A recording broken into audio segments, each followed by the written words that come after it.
Dear students, मैं आपको NEET 2020 में पूछे गए सेट E1 से क्वेश्चन डिस्कस कर रहा हूं। मैं क्वेश्चन का सॉल्यूशन दूंगा, आप लोग अपने सेट के हिसाब से उसको चेक कर लीजिएगा। तो ये जो क्वेश्चन है, ये E1 सेट में 92 नंबर क्वेश्चन है। ये आयनिक इक्विलिब्रियम चैप्टर से लिया गया है।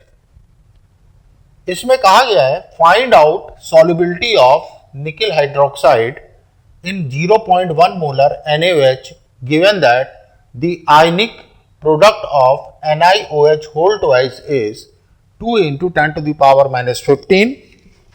इसके जो ऑप्शंस हैं, one option is 2 into 10 to the power minus 13 molar, two option is 2 into 10 to the power minus 8 molar, 3 option is 1 into 10 to the power minus 13 molar, and 4 option is 1 into 10 to the power 8 molar। तो हम इस question में सबसे पहले देखेंगे कि निकल hydroxide जो है NiOH होल ट्वाइस डिसोशिएट होगा Ni2 प्लस में और 2 OH माइनस में। लेट अस एज्यूम इसकी सॉल्युबिलिटी S है, तो ये Ni2 प्लस बनेगा S मोल पर लीटर और OH माइनस बनेंगे 2S मोल पर लीटर। लेकिन हमको NaOH से 0.1 मोलर NaOH है, which is a source of OH minus ion, so total OH minus will be 2S plus 0.1। Now we will write formula for KSP for this salt will be concentration of Ni2 plus into OH minus की concentration का whole square. Value डालते हैं, KSP की value है 2 into 10 to the power minus 15, that equals to S into 2S plus 0.1, ये है OH minus की concentration का होल स्क्वायर। तो बच्चों सॉल्युबिलिटी बहुत कम होगी, इसलिए हम लोग 2S प्लस 0.1 को अप्रोक्सीमेटली 0.1 पकड़ लेते हैं। सॉल्व करेंगे तो ये आएगा 2 into 10 to the power minus 15 equal to S into 0.1 का स्क्वायर। तो सॉल्युबिलिटी हो जाएगी 2 into 10 to the power minus 15 divided by 0.1 का square, it will B 2 into 10 to the power minus 13। So correct answer is 2 into 10 to the power minus 13, which is option number 1। So 1 is 2 into 10 to the power minus 13, that is the correct option।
बच्चों,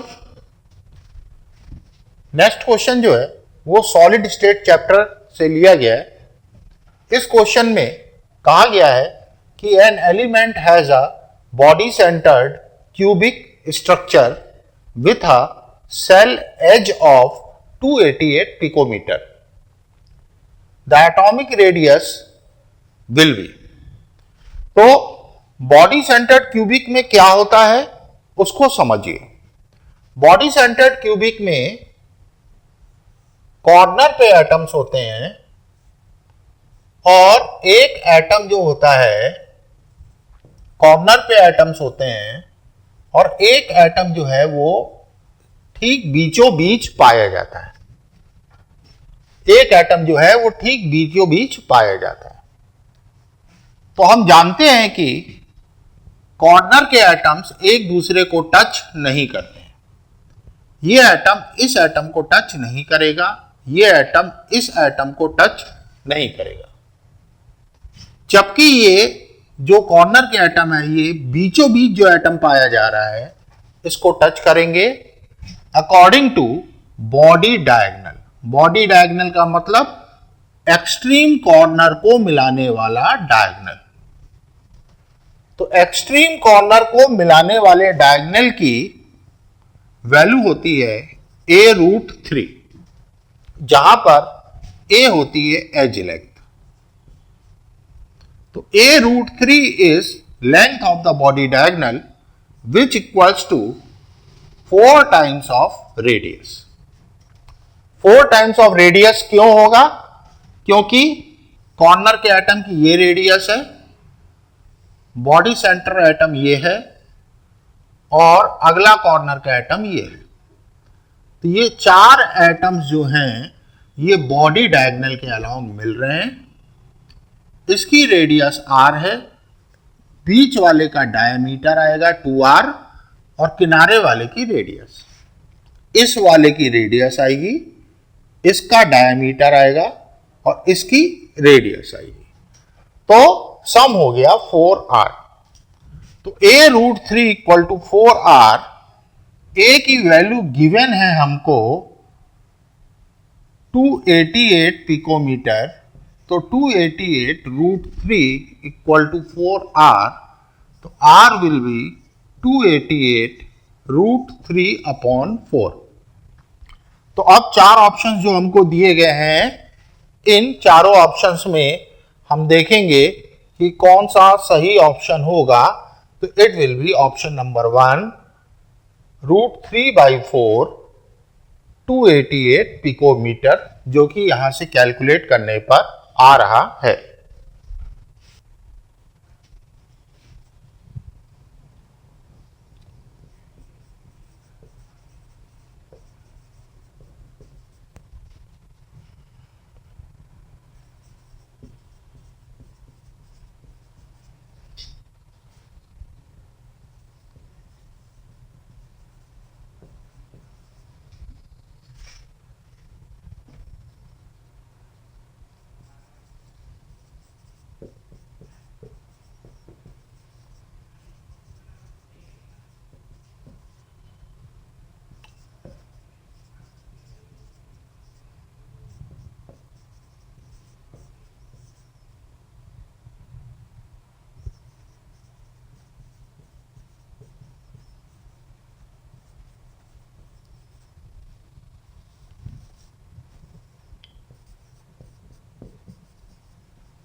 बच्चों अगला question जो है वो chemical equilibrium chapter से लिया गया है, जिसमें एक रिएक्शन हमको गिवन है और उस रिएक्शन के इक्विलिब्रियम कांस्टेंट Kc की वैल्यू गिवन है 2 × 10⁻13 एट 300 केल्विन।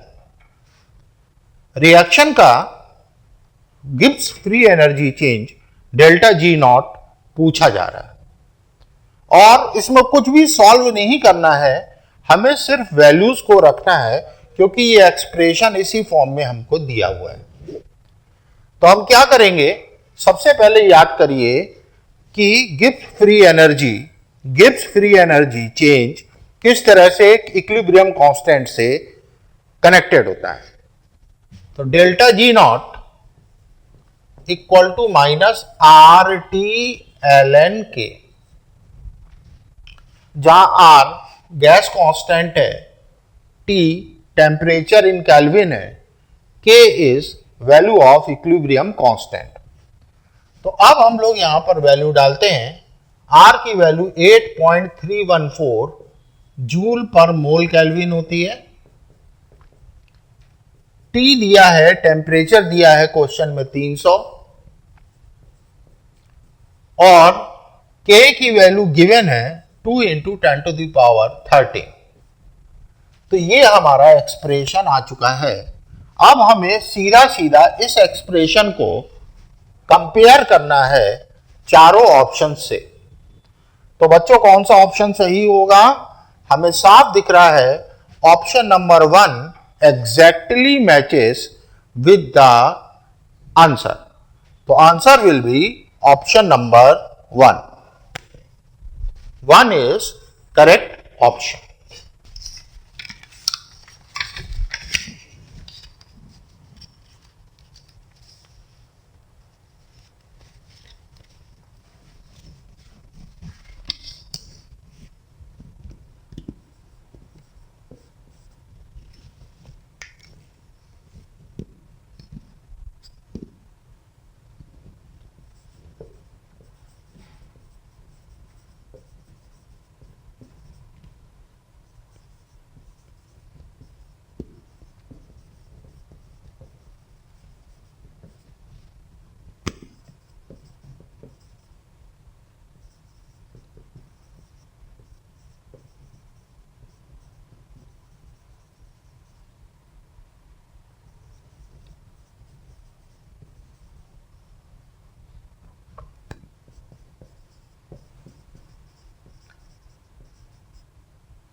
बच्चों अगला क्वेश्चन इलेक्ट्रोकेमिस्ट्री से लिया गया है। इस क्वेश्चन में हमसे कहा गया है कि हम डाइल्यूट सल्फ्यूरिक एसिड की इलेक्ट्रोलिसिस करते हैं प्लैटिनम इलेक्ट्रोड को यूज करके। प्लैटिनम इलेक्ट्रोड हम यूज कर रहे हैं। पूछ रहे हैं the product obtained at anode will be, anode पे कौन सा प्रोडक्ट निकलेगा। तो बच्चों एनोड पे क्या होता है, एनोड पे होता है ऑक्सीडेशन, और ऑक्सीडेशन के लिए हमारे पास कौन कौन सी चीजें हैं, ध्यान से समझो। सल्फ्यूरिक एसिड पानी में टूटता है 2H+ का में और सल्फेट आयन में। तो ऑक्सीडेशन के लिए हम सल्फेट आयन को यूज कर सकते हैं। सल्फेट आयन जब ऑक्सीडाइज होता है तो ये टूटता है H2O8 2 माइनस में, रिलीजिंग 2 इलेक्ट्रॉन्स, और E nought of H2O8 2 minus slash SO4 2 minus की वैल्यू 2.05 वोल्ट है। दूसरा, मीडियम जो है वो एक्वस है। तो पानी जब ऑक्सीडाइज होता है 2H प्लस बनाता है, हाफ O2 बनाता है और 2 इलेक्ट्रॉन निकालता है। इसका E नॉट जो होता है, E nought of 2H plus O2 H2O is 1.23 volt.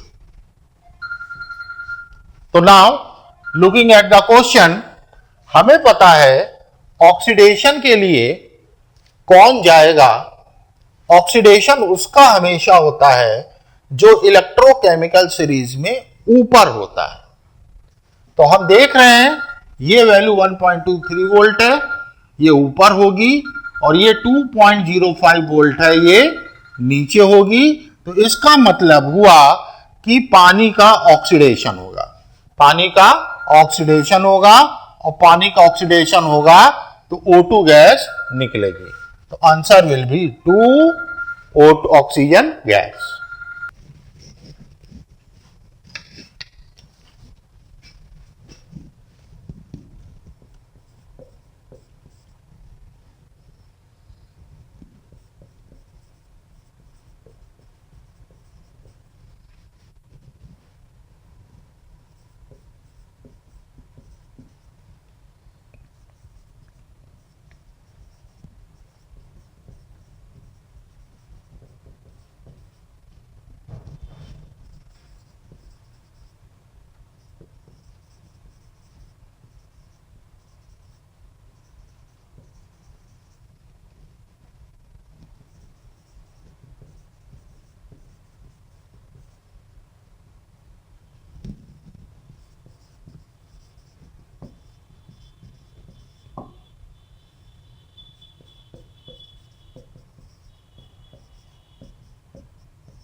बच्चों ये क्वेश्चन थर्मोडायनेमिक्स चैप्टर से लिया गया है।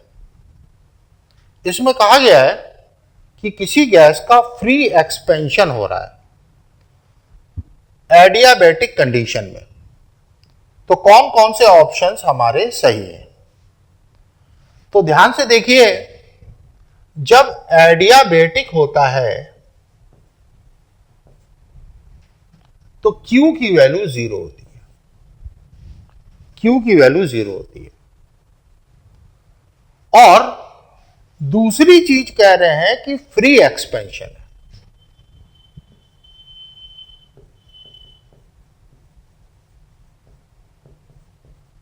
जब बच्चों फ्री एक्सपेंशन होगा तो मतलब वैक्यूम के अगेंस्ट एक्सपेंशन हो रहा है, और वैक्यूम के अगेंस्ट एक्सपेंशन हो रहा है तो external pressure will be 0।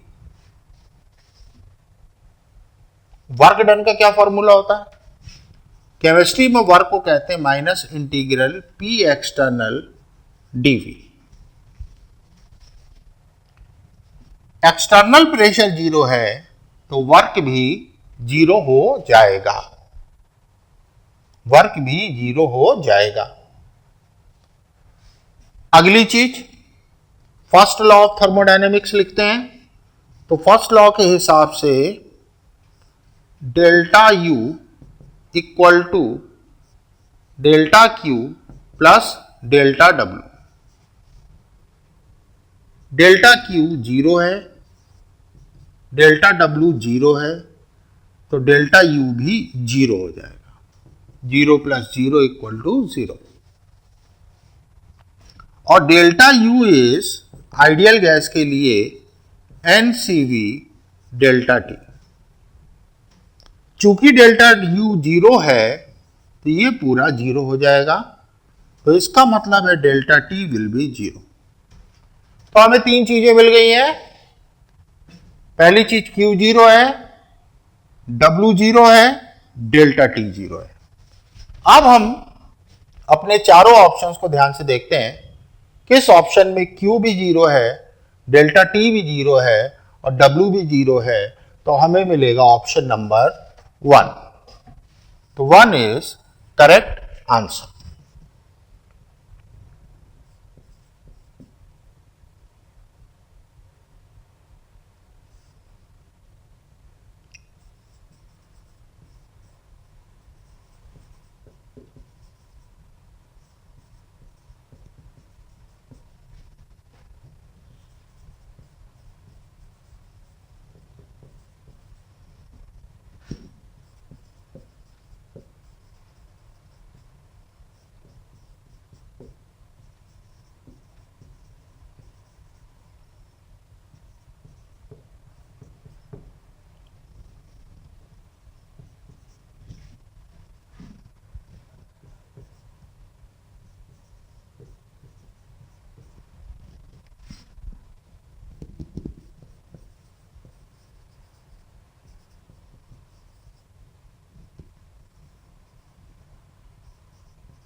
Physical कर रहा हूँ सर, फिजिकल कर रहा है।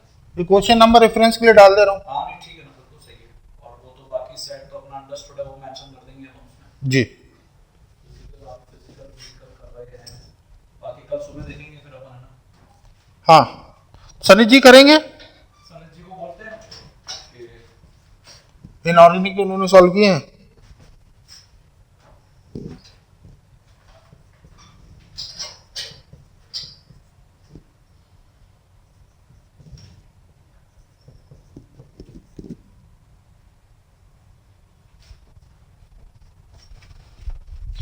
बच्चों next question liquid solution chapter से लिया गया है। इसमें colligative property, depression in freezing point का कैलकुलेशन पूछा गया है कि एक सॉल्यूशन नॉन इलेक्ट्रोलाइट का बनाया गया है बेंजीन में।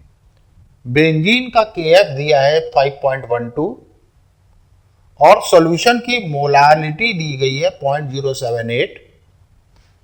पूछा गया है कि डेल्टा टीएफ या डिप्रेशन इन फ्रीजिंग पॉइंट कितना होगा सॉल्यूशन का।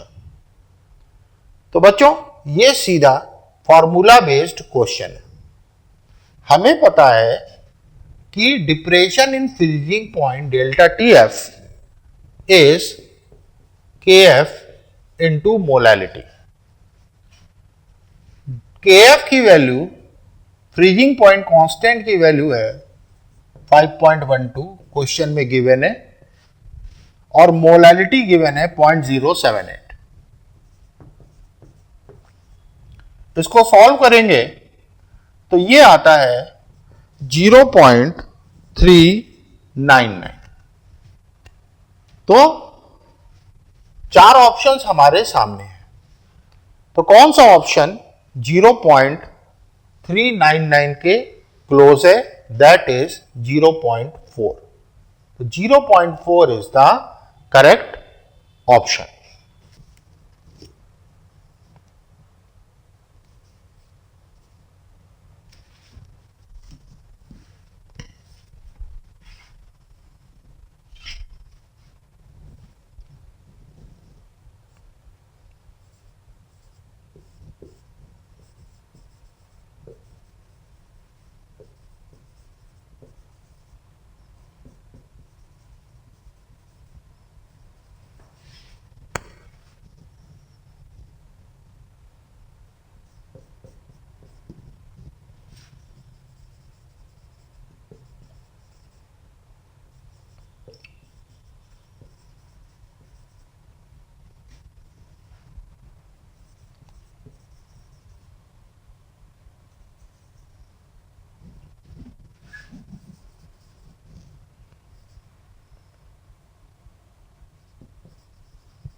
अगला क्वेश्चन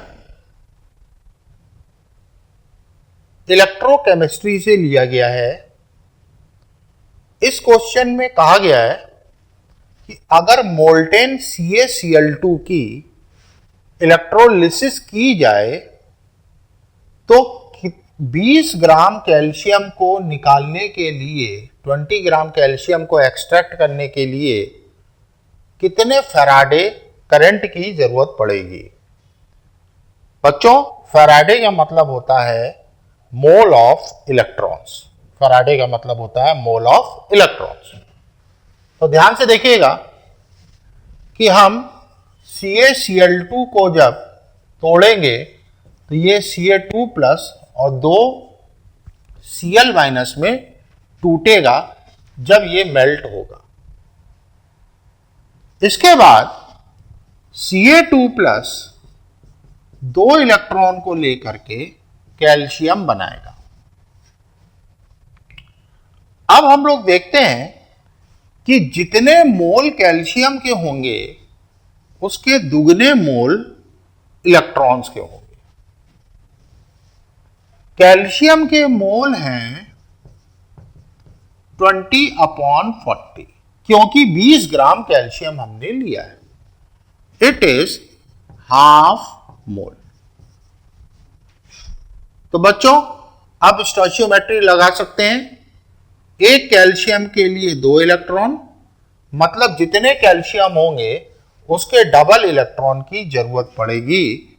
तो mole of electron will be half into 2 1। तो एक मोल इलेक्ट्रॉन का मतलब हुआ 1 फैराडे। Faraday will be 1। तो ऑप्शन में देखेंगे कौन सा ऑप्शन इसको मैच कर रहा है, तो दैट इज ऑप्शन नंबर 1। तो 1 ऑप्शन इज करेक्ट।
बच्चों अगला क्वेश्चन जो है वो केमिकल काइनेटिक्स चैप्टर से लिया गया है। इसमें पूछा गया है कि अगर रिएक्टेंट की कंसंट्रेशन बढ़ा दी जाए तो रिएक्शन में कौन सा पैरामीटर बदल जाएगा। तो ध्यान से समझना, ये एक पूरी तरह से थ्योरेटिकल या कॉन्सेप्चुअल क्वेश्चन है। इसमें आपको सोचना पड़ेगा कि अगर किसी रिएक्शन की प्रोग्रेस का हम ग्राफ प्लॉट करें, यहां पर रिएक्टेंट है, यहां पर मान लीजिए प्रोडक्ट है, और यहां पर हमारा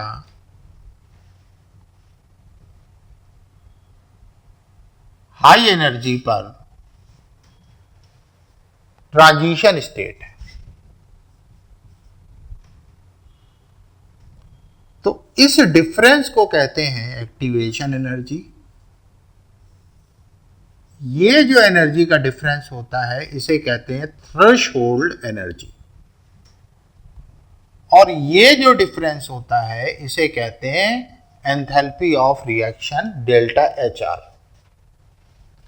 तो अगर हम गौर से देखें कि अगर हम टेम्परेचर बढ़ाते हैं, कंसंट्रेशन बढ़ाते हैं, तो एक्टिवेशन एनर्जी तो हमारी नहीं बदलेगी, थ्रेशोल्ड एनर्जी भी हमारी उतनी ही रहेगी, एंथैल्पी ऑफ रिएक्शन भी उतनी ही रहेगी। तो अब हम ऑप्शन में आकर के देखते हैं, activation energy will not change, heat of reaction will not change, threshold energy will not change, collision frequency क्या हो गया, पर सेकेंड होने वाले नंबर ऑफ कोलिजन्स, एक सेकेंड में होने वाले कोलिजन। तो अगर कंसंट्रेशन बदलोगे तो नंबर ऑफ मॉलिक्यूल्स बदल जाएंगे और पर सेकेंड होने वाले कोलिजन्स की संख्या बढ़ जाएगी। मतलब है कोलिजन फ्रीक्वेंसी विल चेंज। तो सही ऑप्शन हुआ option number 4।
Next question gaseous state के Dalton's law of partial pressure concept से लिया गया है। इस क्वेश्चन में हमें गिवन है कि N2 और आर्गन गैसेस को एक कंटेनर में लिया गया है जिसमें 7 ग्राम N2 है और 8 ग्राम आर्गन है। टोटल प्रेशर जो है मिक्सचर का 27 बार है। पूछा गया है नाइट्रोजन का पार्शियल प्रेशर कितना होगा। तो बच्चों, डाल्टन्स लॉ के हिसाब से partial pressure of N2 equal to total pressure into mole fraction of N2। तो हम लोग सबसे पहले N2 का मोल फ्रैक्शन निकालते हैं।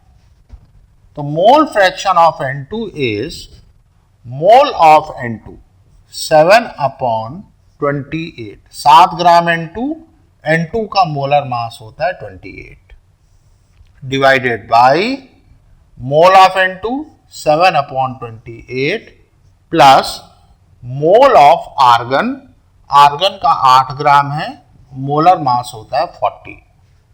अब इसको सॉल्व करते हैं तो ये आ जाएगा 5/9।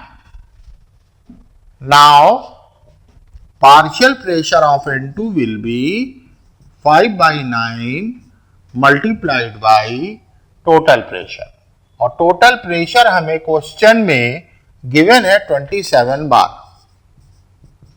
तो it will B 9 3s are 27, 3 5s are 15। तो आंसर विल बी 15 बार। तो कौन सा ऑप्शन सही है बच्चों? Option number 3। Option number 3 is correct.